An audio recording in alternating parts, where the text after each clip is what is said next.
AP అప్పులపై CM Chandrababu నేడు అసెంబ్లీలో ప్రకటన చేశారు. మాట్లాడితే 10 లక్షల కోట్ల అప్పు ఎక్కడుందని అంటున్నారని, మేమేదో తప్పు చెప్పాం అన్నట్టుగా మాట్లాడుతున్నారని ఈ సందర్భంగా వైసీపీ నేతలపై మండిపడ్డారు. రాష్ట్ర అప్పులపై ఆర్థిక మంత్రి పయ్యావుల కేశవ్ చాలా స్పష్టంగా చెప్పారని వెల్లడించారు.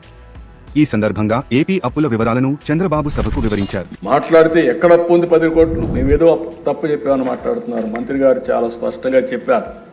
నేను ఇప్పుడే చెప్తున్నా, మీరు చూస్తే అధ్యక్ష, గవర్నమెంట్ డెట్ 4,38,728 కోట్లు. పబ్లిక్ అకౌంట్ లయబిలిటీస్ అంటే ఉద్యోగస్తుల డబ్బులు కూడా మొత్తం వీళ్ళు తీసుకొని వాడేసే పరిస్థితికి వచ్చారు. 80,914 కోట్లు. కార్పొరేషన్స్ డెట్ 2,48,677 కోట్లు. సివిల్ సప్లైస్లో అప్పు 36,000 కోట్లు.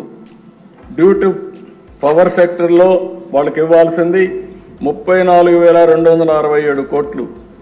Outstanding dues to vendor స్కీమ్స్కి ఇప్పుడు బకాయిల దిశ మొత్తం కాంట్రాక్టర్ అందరికీ 1,13,244 కోట్లు.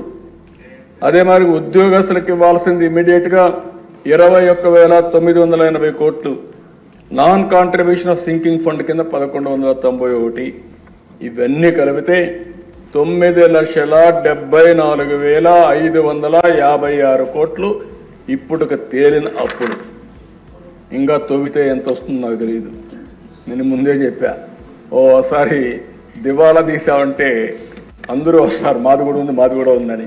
కానీ అది చెప్పడం లేదు కాబట్టి గుమ్మడంగా ఏం చేయాలో చేసే పరిస్థితికి వచ్చాం. ఇది కాదని ఎవరన్నా అంటే రండి, లెక్కలు చూపిస్తా. ఆ లెక్కలు చూసిన తర్వాత గుంజీలు పెట్టిస్తా.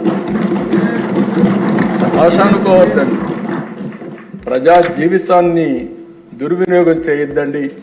పిల్ల చేస్తూ వద్దు. లెక్కలు లెక్కలే. ఈ లెక్కల్ని ఎవ్వరు ఏమీ చేయలేరు. గవర్నమెంట్ దగ్గర మీరు అకౌంట్ దాచిపెట్టారు. ఈరోజు మేము ఏది కూడా దాపరికం లేదు. అందుకే అన్ని జీవోల్ని ఆన్లైన్లో పెట్టి. తాజా సమాచారం కోసం లైక్ చేయండి, సబ్స్క్రైబ్ చేయండి, నోటిఫికేషన్ల కోసం గంట సింబల్ ఆన్ చేసి పెట్టండి.